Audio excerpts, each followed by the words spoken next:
अस्सलामुअलैकुम व्यूवर्स, एक और वीडियो के साथ अदनान चैनल आप लोगों के साथ। वीडियो देखने से पहले हमारा चैनल लाइक कीजिए, सब्सक्राइब कीजिए, वीडियो अच्छी लगी हो तो कमेंट्स कीजिए। मज़ीद अच्छी वीडियोस के लिए बेल आइकन प्रेस कीजिए ताकि वक्तन फ़वक्तन आपको हमारी नई वीडियोस मिलती रहें। शुक्रिया।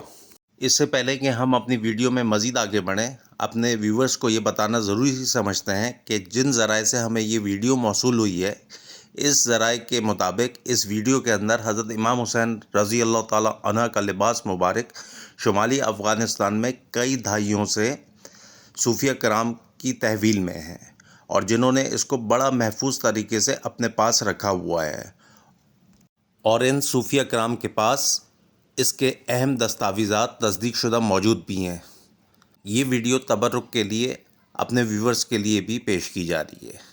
देखिए।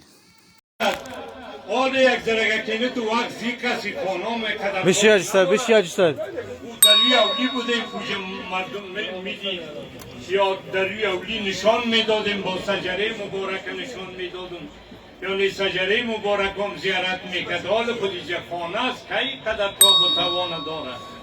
این حال شما این پیراهن حضرت امام حسین آقا، این پیراهن سید شهدا، اما تو که با بی بی صاحب گفته بود که پیراهن ما با امتهای جدم بده که با حق امام دعا کنم، امام با حقشان دعا کنم. این حال برادرها خوشا با حالتان چون پایهای ما درد میکنه. شیمام ندارم، وقت وقت نزدیک است. گفتی اشکری صاحب که وقت رفتن از دیگه. اگر خدای کریم میدونه و اصرارش حضرت مولانا صاحب دفعالی میشید باز گینی هم نکرد آقا صاحب وقت رفتن از اون نبود رفت. ما هم میدیم از پیشتید بچیم. خوشا با حالتان که این پیران حضرت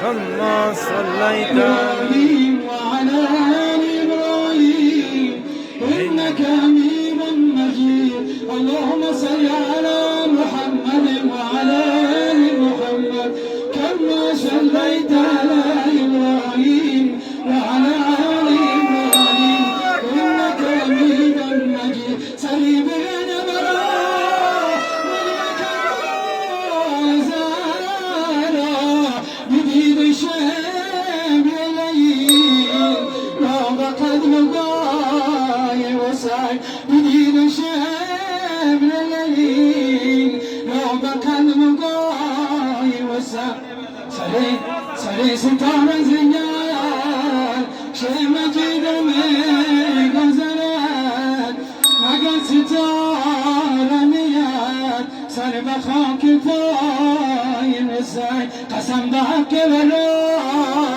كيف سوزدش دوزخ همین قدر که بود قبر واشنای وسعی همین قدر که بود قبر واشنای